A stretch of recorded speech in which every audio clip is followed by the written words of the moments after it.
तो ये कार है BMW 3 सीरीज E90 और आज के इस वीडियो में आपको बताने वाले हैं इसकी इंजन स्टार्टिंग प्रॉब्लम के बारे में। तो इस कार में मेनली जो प्रॉब्लम है, इस कार में क्रैंकिंग होती है, बट इसका जो इंजन है वो स्टार्ट नहीं होता है। तो अभी हम इसमें चेक करने वाले हैं कैसे क्या प्रॉब्लम है इस कार के अंदर। तो जैसा कि अभी हम आपको इसमें इग्निशन ऑन करके दिखाते हैं। तो ये हमने इसके अंदर की ऑन, इग्निशन ऑन, देखिए अभी चेक लाइट शो कर रहा है, बट ये कार स्टार्ट नहीं होगी। और ये देखिए इसके आई ड्राइव में ये काफ़ी सारे इसमें फॉल्ट कोड जो है वो जनरेट है, ये देखिए। ओके, काफ़ी फॉल्ट कोड है। सबसे मेन फॉल्ट है इसके फॉल्ट इन ड्राइव और इंजन फॉल्ट, रिड्यूस पावर। तो ये इस तरीके से इसके अंदर कुछ फॉल्ट है। देखिए अभी मैं इसमें क्रैंकिंग करता हूँ, क्रैंकिंग होती है बट ये कार स्टार्ट नहीं होती है। ओके, तो अब सबसे पहले हम इस कार को स्कैन करेंगे, देखेंगे स्कैन करके क्या क्या फॉल्ट है इस कार के अंदर। तो करते हैं इस कार को स्कैन इंजन कंट्रोल मॉड्यूल में। और इस साइड आप देख सकते हैं इसके आई ड्राइव में भी फॉल्ट कोड आ रहे हैं और साथ ही साथ ये चेक लाइट भी आ रही है। और जो फॉल्ट कोड है ये इस तरीके से भी शो कर रहा है, 86%, 90%, 95%। और जो फॉल्ट कोड है ये देखिए स्कैन हो चुकी है गाड़ी। तो ये इसका इंजन कंट्रोल मॉड्यूल हम स्कैन करते हैं। तो DDM main relay, accelerator pedal module, supply voltage, engine control module activation, DDI unit, internal fault. ये देखिए ये भी इंटरनल कंट्रोल यूनिट फॉल्ट दिखा रहा है इसमें। ओके, ये वाला मेन, और ये मेन, ये मेन, ये मेन, ये मेन, और ये फॉल्ट कोड। इसमें इसकी फ्यूज बॉक्स की लोकेशन को, तो जो इंजन कंपार्टमेंट में जो फ्यूज बॉक्स की लोकेशन है वो इस जगह पर है, यानी कि इसके पैसेंजर साइड में लेफ्ट साइड। और इस साइड यहाँ पर फिटिंग है इसका इंजन कंट्रोल मॉड्यूल। और यहाँ पर है इसकी ये कुछ रिले। और इस जगह पर आप देख सकते हैं कि इसमें कुछ फ्यूज वगैरह इसमें लगी हुई है, जो कि 20 एम्पियर, 20 एम्पियर और 30 एम्पियर, 10 एम्पियर प्लस फिर 30 एम्पियर का ये फ्यूज कुछ लगे हुए हैं, जो कि है इंजन से कनेक्टेड। और ये फ्यूज होते हैं basically fuel pump, fuel injector, fuel, जितने भी इसके फ्यूल सिस्टम के जो सेंसर हैं उनके लिए ये फ्यूज बॉक्स इसमें ये फ्यूज लगा करके दिए हुए हैं। और यहाँ पर ये है इसकी मेन रिले, और इस साइड इसकी है एक रेडिएटर फैन रिले। ओके, और बाकी के जो फ्यूज बॉक्स की लोकेशन है वो मैं आपको दिखा देता हूँ। तो बाकी की इसके पैसेंजर साइड, इसके ग्लो बॉक्स के अंदर, यानी कि जैसे आप इसके ग्लो बॉक्स को ऑन ओपन करते हैं तो इस ग्लो बॉक्स को ओपन करने के बाद में आपको हटाने होते हैं ये इसके कुछ पार्ट्स वगैरह, इनको सबको हम हटा देते हैं। तो यहाँ पर आप ग्लो बॉक्स के अंदर आप देख सकते हैं इस जगह पर आपको ये 2 प्लास्टिक के स्क्रू हैं, इन दोनों स्क्रू को आपको हटाना होता है। और इस जगह पर ये फ्यूज बॉक्स में ये कवर है, इस कवर को आप हटा करके इस जगह से भी आप इसके फ्यूजों को चेक कर सकते हैं। तो इस जगह भी फ्यूज बॉक्स की ये लोकेशन है। ओके, तो अभी हम खोलते हैं इस प्लास्टिक स्क्रू को।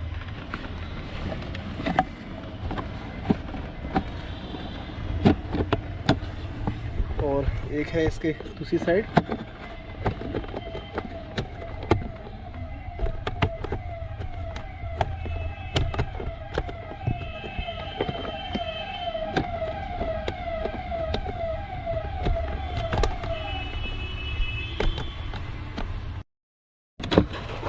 तो ये इस तरीके से आप इसके फ्यूज बॉक्स के पैनल को, यानी कि इस कवर को आप हटा सकते हैं। ओके, और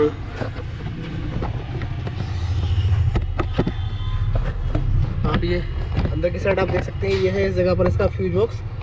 ओके, तो इस जगह भी आप इसके सभी फ्यूजों को चेक करना होता है, क्योंकि ये कार जो स्टार्ट नहीं हो रही है, इसमें मल फंक्शन इंडिकेटर जो लैंप आ रहा है, सबसे पहले हम इसके फ्यूज बॉक्स को चेक करेंगे और पूरी वायरिंग हार्नेस हम इसकी चेक करेंगे। तो ये फ्यूज बॉक्स की दूसरी लोकेशन है, जिस जगह पर इसका सेकंड फ्यूज बॉक्स फिटिंग है। तो ये जो फ्यूज बॉक्स की लोकेशन है ये है इसके लेफ्ट साइड पैसेंजर डोर के डैशबोर्ड के अंदर की साइड, यानी कि इसका जो ग्लो बॉक्स है इसके अंदर की साइड इसकी फ्यूज बॉक्स की लोकेशन है। और जो थर्ड फ्यूज बॉक्स की लोकेशन है वो है की के अंदर, यानी कि इसके बूट में। ओके, तो जो थर्ड फ्यूज बॉक्स है तो इस जगह पर भी इसकी बैटरी पर कुछ फ्यूज वगैरह इसमें यहाँ पर मेंशन करके दिए हुए हैं। ओके, और यहाँ पर भी इस जगह पर भी कुछ फ्यूज वगैरह इसमें फिटिंग है।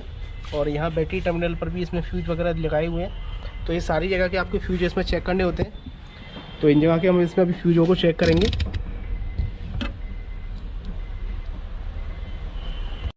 तो यहाँ पर अभी हम करने वाले हैं इसके सभी फ्यूजों को चेक। तो यहाँ पर हमें फ्यूज बॉक्स हमें चेक करने होते हैं, फ्यूज इसकी कंटिन्यूटी पर करके इस तरीके से।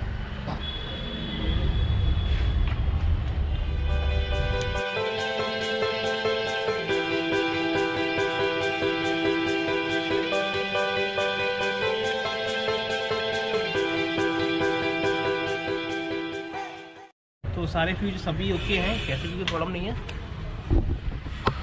तो यहाँ पर अभी हमने इसके जो फ्यूज़ थे ये सभी फ्यूज हमने इसके चेक कर लिए हैं। तो फ्यूज सभी ओके हैं, पावर सप्लाई भी ओके है, कैसी भी कोई प्रॉब्लम नहीं है। तो बेसिकली ये है इसके कवर। तो इस कवर को अभी हम इस जगह पर लगा देते हैं। ओके, तो ये हमें लगाना होता है कवर कुछ इस तरीके से। तो जो कवर था हमने खोला हुआ था, ये कवर हमने लगा दिया है। हम अंदर के जो फ्यूज है इसके वो भी चेक करेंगे इस साइड।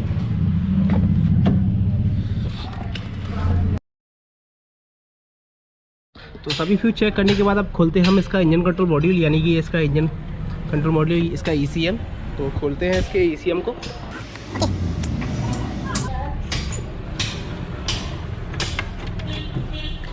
चेक कर रहे हैं तो इसका जो ECU है वो काफ़ी हीट हो रहा है, यानी कि काफ़ी गर्म है ये ECM इस समय।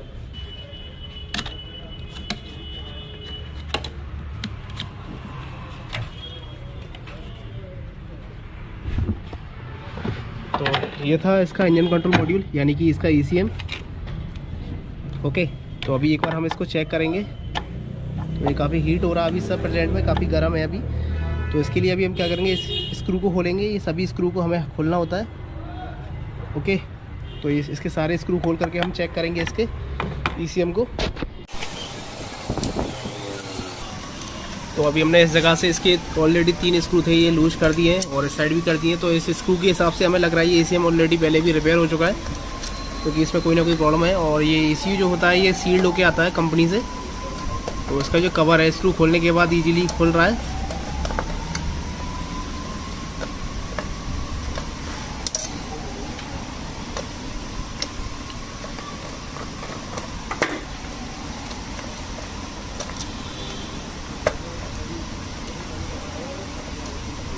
तो ये इस तरीके से हमने जो इसके स्क्रू थे इसके हटा दिए हैं और ये इसका जो कवर है इसको हटा देते हैं। तो यहाँ पर आप देख सकते हैं कवर खोलते ही ये आप हीट का मार्क देख सकते हैं, ये इस जगह पर हीट हो गया है। ओके, और ये देखिए ये इसकी जो मॉस्फेट है ये यानी कि बिल्कुल शॉर्ट हो गई है। तो ये मॉस्फेट इसकी ख़राब होने की वजह से ही इसका जो ECU है परफेक्टली वर्क नहीं कर रहा है। पूरा ECM एक तरीके से हीट हुआ है। ये देखिए इस जगह इसकी इलेक्ट्रॉनिक जो इसकी सोल्डिंग है पूरी। ओके, तो ये कुछ इस तरीके से प्रॉब्लम है इसके ECU में। ओके, तो अभी हम क्या करेंगे, इस ECU को हम यहाँ से इसकी जो IC है इसको रिपेयर नहीं करेंगे, हम सीधे इसको रिप्लेस करेंगे इस कंट्रोल मॉड्यूल को। तो और जो भी इसका डाटा वगैरह है, यानी कि जो भी इसकी प्रोग्रामिंग है उस पूरी कम्प्लीटली इसकी प्रोग्रामिंग करेंगे। तो अभी फिटिंग कर देते हैं इस ECU के कवर को, क्योंकि ये जो ECU है ये रिपेयर की कंडीशन पे नहीं है। और ये कार जो अगर हमारे पास आई भी हुई है तो ऑलरेडी पहले भी किसी मैकेनिक ने, किसी टेक्नीशियन ने चेक की होगी। तो फाइनली फ्रेंड्स, अभी हमने इस कार का जो कंट्रोल मॉड्यूल था, यानी कि जो इसका इंजन कंट्रोल मॉड्यूल जो ख़राब हो चुका था ये शॉर्ट सर्किट होने की वजह से, ओके, जो शॉर्ट हो गया इसका कंट्रोल मॉड्यूल, तो उसको हम अभी रिप्लेस करने वाले हैं। तो ये है इसका new engine control module. Okay, तो यानी कि मैं इस ECM को इसमें फ़िक्स करने वाला हूँ इस कार के अंदर। और ये ECM बिल्कुल प्रॉपर तरीके से सोल्ड है, एक तरीके से बिल्कुल फिक्स है, कैसी भी कहीं से कोई लूजिंग वगैरह नहीं है। और ये था इसका पुराना इंजन कंट्रोल मॉड्यूल। तो मैं अभी आपको चेक करा देता हूँ। ये जो इसका पुराना वाला कंट्रोल मॉड्यूल था उसको ये इस जगह से शॉर्ट हो चुका है।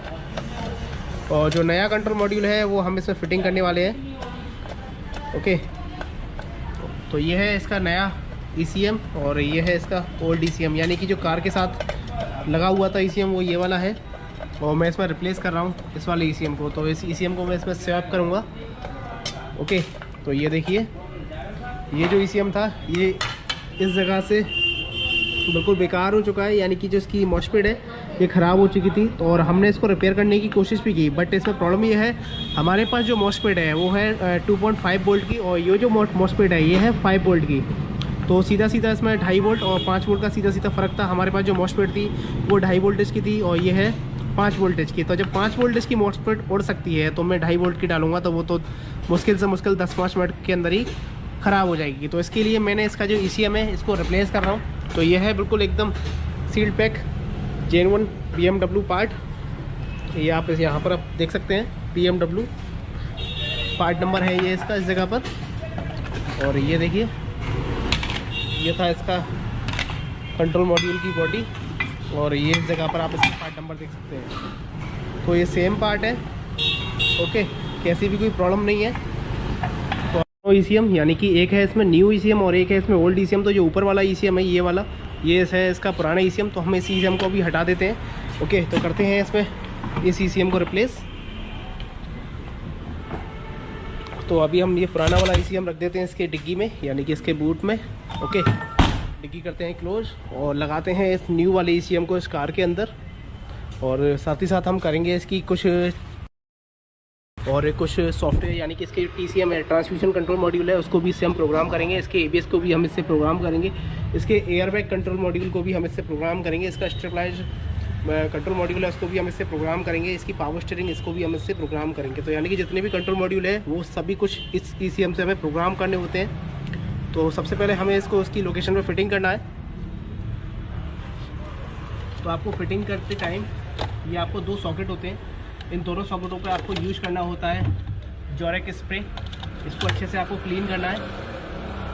इसके जो वायरिंग के सॉकेट है इसको अच्छे से क्लीन करना है।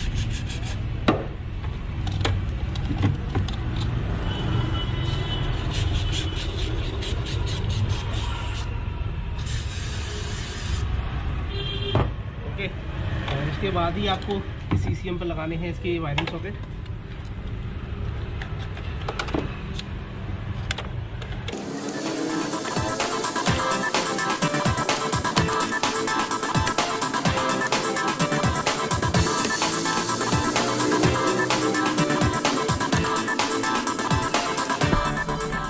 ओके, तो यहाँ पर जो फोल्ड कोड है ये आप देख सकते हैं इस जगह पर।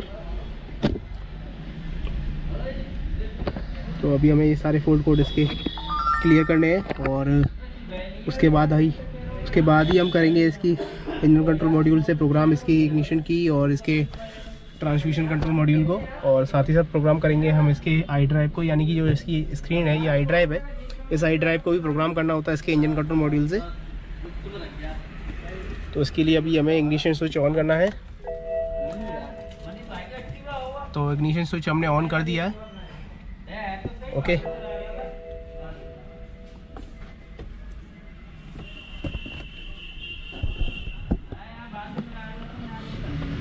तो यहाँ पर आप देख सकते हैं fault code has been reset. तो यहाँ पर हम इसको ओके कर देते हैं। तो डायग्नोस करेंगे। तो इस जगह पर हमने फिटिंग कर दिया है इसका ये न्यू इंजन कंट्रोल मॉड्यूल, और यहाँ पर फिटिंग है इसकी ये फ्यूज बॉक्स। तो इस जगह पर हमने सभी फ्यूजों को इसको चेक कर लिया था। इसके ये रिले थी, इन रिले बॉक्सों को भी हमने चेक कर लिया है। ओके, तो अभी करते हैं हम इस कार की प्रोग्रामिंग। तो प्रोग्रामिंग करेंगे इसके सभी कंट्रोल मॉड्यूल की, यानी कि इसके ABS, एयरबैग, इसके ट्रांसमिशन, और जो पुराना ECM था वो हमने रखा हुआ है इसके इस बूट में। ओके, तो इस जगह पर है इसका ये पुराना इंजन कंट्रोल मॉड्यूल।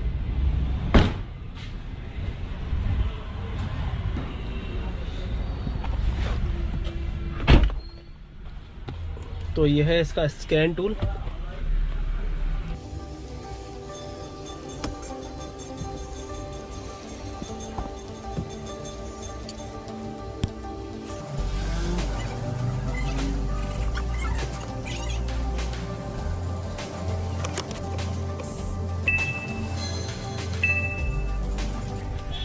तो अभी दूसरा ECM डालने के बाद भी यहाँ पर जो फोल्ड कोड है वो कुछ इस तरीके से इसमें शो कर रहे हैं।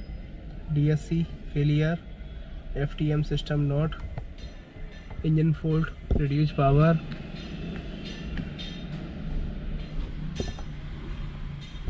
तो यहाँ पर आपको वेट करना होता है पूरा इसकी प्रोसेसिंग एंड प्रोग्रेस को 100% होने का।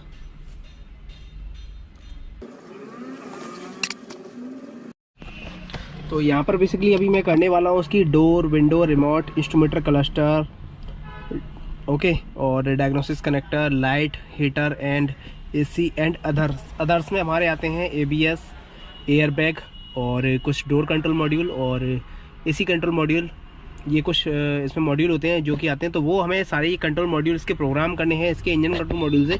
तो अभी हम ये सारे इंजन कंट्रोल मॉड्यूल को प्रोग्राम कर रहे हैं इसके इंजन कंट्रोल मॉड्यूल से। तो बेसिकली मैं आपको ये नहीं दिखा सकता हूँ ये मैं किस तरीके से इसमें प्रोग्राम कर रहा हूँ, क्योंकि ये सारा जो मेन जो भी इसका प्रोग्राम का फीचर्स है ये सब कुछ सिक्योरिटी रीजन में रहता है, इसलिए मैं सिक्योरिटी की वजह से मैं आपको नहीं दिखा सकता हूँ। ओके, तो मैं करता हूँ उस चीज़ को प्रोग्राम, और प्रोग्राम करने के बाद ही मैं आपको चेक कराऊंगा इस कार को स्टार्ट करके। और ये अभी आप देख सकते हैं अभी हमने जो इसका इंजन कंट्रोल मॉड्यूल दूसरा डाला हुआ है उसके बाद भी अभी इसमें इंजन में फॉल्ट कोड शो कर रहा है, यानी कि अभी भी ये कार लैंप मोड में है। तो अभी मैं ये सारे फॉल्ट कोड हटाने वाला हूँ उसके दूसरा ECM डालने का। जैसे ही मैं इस कार को प्रोग्राम कर दूंगा तो ये EC लाइट जो ऑन है ये प्रोग्राम करते ही ये लाइट ऑटोमेटिकली हट जाएगी। तो अभी करते हैं इसको प्रोग्राम। तो यहाँ पर जो इसकी प्रोग्रामिंग थी वो पूरी कम्प्लीटली हमने कर दी है, और यहाँ पर आप देख सकते हैं जो पहले इसमें लाइट यहाँ इस जगह पर शो कर रही थी वो ऑफ हो चुकी है, और आई ड्राइव पर भी आप देख सकते हैं नो फॉल्ट कोड हो चुका है। ओके, तो जो कम्प्लीटली प्रोग्रामिंग थी वो पूरी सक्सेसफुल हो चुकी है, और अभी हम करने वाले हैं इस कार को स्टार्ट, और मैं आपको चेक कराने वाला हूँ इस कार को स्टार्ट करके। इस जगह पर ये है इसकी इग्निशन की। तो सबसे पहले मैं आपको इसकी सेंट्रल लॉकिंग और प्रोग्रामिंग चेक करा देता हूँ। ये देखिए lock unlock lock unlock. Okay, तो इस जगह पर हमने इसकी की को इंस्टॉल किया। इंजन को स्टार्ट करते हैं तो आप देख सकते हैं कार स्टार्ट हो चुकी है, यानी कि जो मेन प्रॉब्लम थी वो थी इसके इंजन कंट्रोल मॉड्यूल के अंदर ही। तो मैंने आपको इंजन कंट्रोल मॉड्यूल के अंदर जो प्रॉब्लम थी वो मैंने आपको शो करा दिया है किस वजह से ये कार स्टार्ट नहीं हो रही थी। तो यहाँ पर जो कार है वो कम्प्लीटली स्टार्ट हो चुकी है, और अभी इसके अंदर जो चेक लाइट है ये अभी ऑन है। ओके, तो ये चेक लाइट किस वजह से ऑन है तो वो मैं आपको बता देता हूँ। इस कार को मैंने स्कैन किया था प्रोग्रामिंग के बाद में। इस कार में बेसिकली अभी कुछ सेंसर खराब है, और इसका जो मैनीफोल्ड है वो लीकेज है। इस लीकेज की वजह से ये चेक लाइट भी आ रही है, क्योंकि इसका जो बूस्ट प्रेशर है, यानी कि जो इसका टर्बो चार्जर का जो बूस्ट प्रेशर है वो लीकेज हो रहा है, तो उसकी वजह से ये चेक लाइट भी बन रही है। और ये प्रेशर मैं आपको प्रॉब्लम दिखा देता हूँ ये किस जगह से लीकेज है इसका इंटरकूलर। ये देखिए इंजन स्टार्ट हो चुका है, अब कैसी भी कोई प्रॉब्लम नहीं है इस कार में। ओके, और इस जगह से लीकेज है इसका इनटेक मैनीफोल्ड।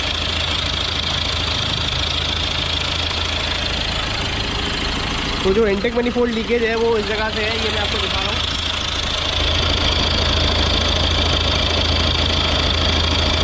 यानी कि जो इसका इंटेक मैनीफोल्ड है वो क्रैक है इस जगह से, और ये पूरा एरिया इतना ही जो एरिया हो रहा है। ओके, तो कम्प्लीटली अभी करते हैं हम इस कार की बाकी की पूरी फिटिंग। तो इस जगह पर हम फिटिंग करेंगे इसका फ्यूज बॉक्स कवर। तो लगा देते हैं इसका फ्यूज बॉक्स कवर, लगा देते। तो मेन जो प्रॉब्लम थी इस कार के अंदर वो थी इसके इंजन कंट्रोल मॉड्यूल की, वो हमने इसमें रिप्लेस कर दिया है, और साथ ही साथ हमने इसकी कर दी है इंजन कंट्रोल मॉड्यूल की प्रोग्रामिंग। और प्रोग्रामिंग करने के बाद में हमने इस कार को स्टार्ट भी कर दिया है, इंजन स्टार्ट है। ओके, और जो अभी चेक लाइट वगैरह इसमें ऑन है वो है इसके इंटेक मैनीफोल्ड इसका क्रैक है। क्रैक होने की वजह से इस जगह पे इसका लीकेज हो रहा है, इसका टर्बो चार्जर का बूस्ट प्रेशर। तो उसकी वजह से जो सिस्टम है ECM है तो वो डिटेक्ट कर रहा है किस जगह पर प्रॉब्लम है। तो ये दिखा रहा है अभी इसके आई ड्राइव में रिड्यूस पावर, और जो रिड्यूस पावर होता है BMW में वो बेसिकली होता है टर्बो चार्जर का प्रेशर लीकेज होने की वजह से। ओके, तो आप देख सकते हैं इंजन फॉल्ट रिड्यूस पावर। तो ये फॉल्ट कोड बन रहा है इस कार के अंदर अभी, और अभी हम इस प्रॉब्लम को भी सॉर्ट आउट करेंगे। लेकिन अभी जो मेन प्रॉब्लम थी इंजन कंट्रोल मॉड्यूल के ऊपर वो हमने आपको दिखा दिया इस वीडियो में। इंजन कंट्रोल मॉड्यूल की जो प्रॉब्लम थी वो हमने इसमें हटा दी है, उस प्रॉब्लम को सॉर्ट आउट कर दिया है, और साथ ही साथ हमने इसको प्रोग्राम कर दिया। प्रोग्राम करने के बाद हमने इसके ECM को इस कार में लगा करके स्टार्ट भी कर दिया इस कार को। और ये देखिए मैं एक्सीलेट करता हूँ तो जो एक्सीलेट करने पे अलग ही एक नॉइज आ रही है आगे से, जैसे विजल साउंड आ रहा है जिस जगह से इसका जो मैनीफोल्ड लीकेज है। आप सुन सकते हैं वो साउंड, मैं आपको भी सुनाता हूँ।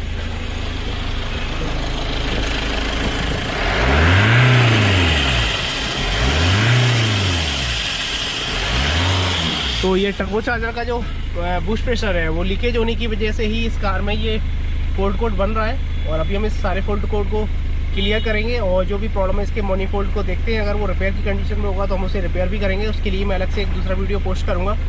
तो इस कार में हमने किया था इसका इंजन कंट्रोल मॉड्यूल रिप्लेस। तो ये कार थी BMW 3 सीरीज, और साथ ही साथ हमने रिप्लेस के साथ साथ हमने इसमें प्रोग्रामिंग की हुई थी। ओके,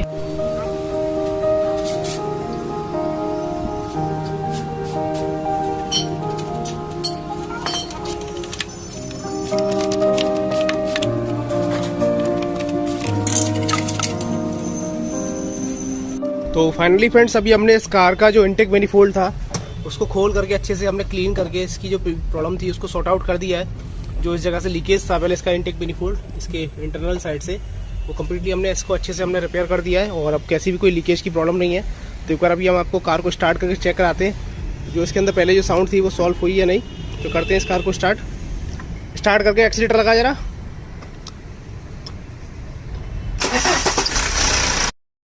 साउंड आ रही थी कार के अंदर, वो बंद हो चुकी है।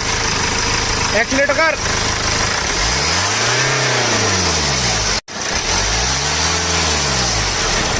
ओके, तो जो प्रॉब्लम थी वो सॉर्ट आउट हो चुकी है क्योंकि इसका जो इंटेक मैनिफोल्ड था वो लीकेज था, उसकी वजह से इस कार में काफ़ी ये नॉइज आ रही थी, विजिल साउंड आ रही थी, CTC बजा रहा था ये। ओके, तो वो प्रॉब्लम सॉर्ट आउट हो चुकी है और साथ ही साथ मैंने आपको दिखाया है इस कार के अंदर जो प्रॉब्लम थी स्टार्टिंग के लिए, वो थी इसमें इंजन कंट्रोल मॉड्यूल यानी कि ECM की। तो वो ECM हमने इसमें रिप्लेस कर दिया है। ओके, और जो भी इसमें चेकलाइट वगैरह जो इंडिकेशन मान लैम्प वगैरह थे वो भी मैंने आपको इसके फोल्ड बोर्ड सारे कुछ शो कर दिए हैं, किस वजह से क्या क्या प्रॉब्लम आई थी इस कार के अंदर। और अभी हमने इस कार की जो भी ECM चेंज होने के बाद जो भी इसमें प्रोग्रामिंग होती है वो सारी प्रोग्रामिंग हमने इसमें क्लियर कर दी है। अब कैसी भी कोई प्रॉब्लम नहीं है इस कार के अंदर।